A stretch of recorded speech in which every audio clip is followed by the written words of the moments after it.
نحمده ونصلي على رسوله الكريم اما بعد فاعوذ بالله من الشيطان الرجيم بسم الله الرحمن الرحيم قال النبي صلى الله عليه وسلم اللهم اجعله هاديا مهديا واهد به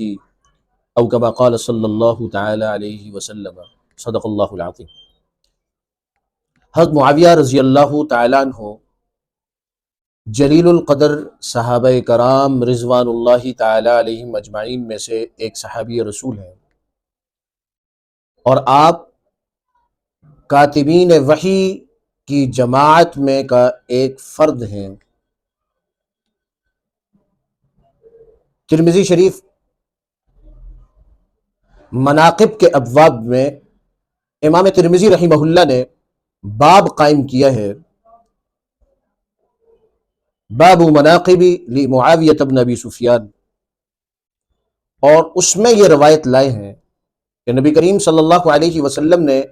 جو مختلف دعائیں حضرت امیر معاویہ رضی اللہ تعالیٰ عنہ کے لیے فرمائی، ان میں ایک دعا یہ فرمائی، اللہم اجعلہ ہادیا، اے مولا کریم معاویہ کو ہدایت کرنے والا بنا، مہدیا ہدایت یافتہ بنا، وحدی بھی اور ان کے ذریعے ہدایت کو عام کروا۔ اس حدیث مبارکہ کو اگر ہم دیکھیں تو یہاں دعا کے تین حصے۔ پہلا حصہ یہ ہے کہ اللہ آپ حضرت معاویہ کو ہادی بنائیں، ہدایت کرنے والا، پیشوا بنائیں، مقتدا بنائیں، کہتا کہ حضرت معاویہ رضی اللہ تعالیٰ عنہ لوگوں کی اصلاح کریں اور ان کی ہدایت کا ذریعہ بنے۔ اور دعا کا جو دوسرا حصہ ہے مہدین، مولا کریم معاویہ کو ہدایت یافتہ بنا کہ جس ہدایت کی ترغیب وہ دنیا کو اور عوام کو دیں، اے مولا کریم ان تمام ہدایات پر عمل پیرا ہونے والا بنا، یعنی خود وہ عمل کرنے والے اور لوگوں کو دعوت دینے والے ہوں۔ اور وحدی بھی تیسرا درجہ، دعا کا تیسرا حصہ، ان کے ذریعے ہدایت کو عام کروا دے۔ گرامی قدر سامعین، ہم اگر کسی ہادی کو دیکھتے ہیں،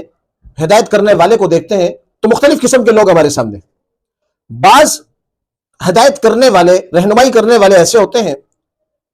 کہ وہ رہنمائی تو کر رہے ہیں لیکن وہ خود سے مقتدا نہیں ہوتے، پیشوا نہیں ہوتے، ہدایت یافتہ نہیں ہوتے، بس ان کی زبان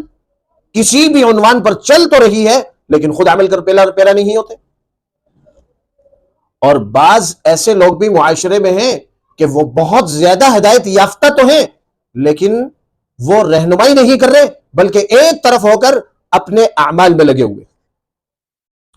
اور ایسے لوگ بھی دنیا میں پائے جاتے ہیں کہ وہ ہادی بھی ہوتے ہیں، مہدی بھی ہوتے ہیں، لیکن ان کا فیض عام نہیں ہوتا۔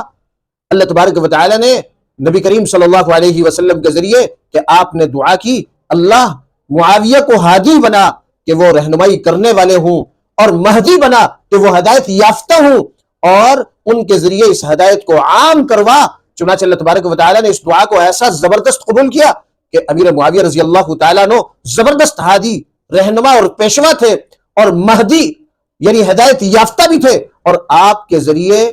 آدھی دنیا سے زیادہ پر اللہ تبارک و تعالی نے اسلام کا پرچم لہروایا، اور آپ دین محمدی کو آدھی دنیا سے زیادہ تک پھیلانے کا ذریعہ بنے۔ اللہ تبارک و تعالی ہمیں حضرت معاویہ رضی اللہ تعالی عنہ سے سچی محبت نصیب فرمائے اور ان کا اتباع نصیب فرمائے۔ وآخر دعوانا ان الحمد للہ رب العالمین۔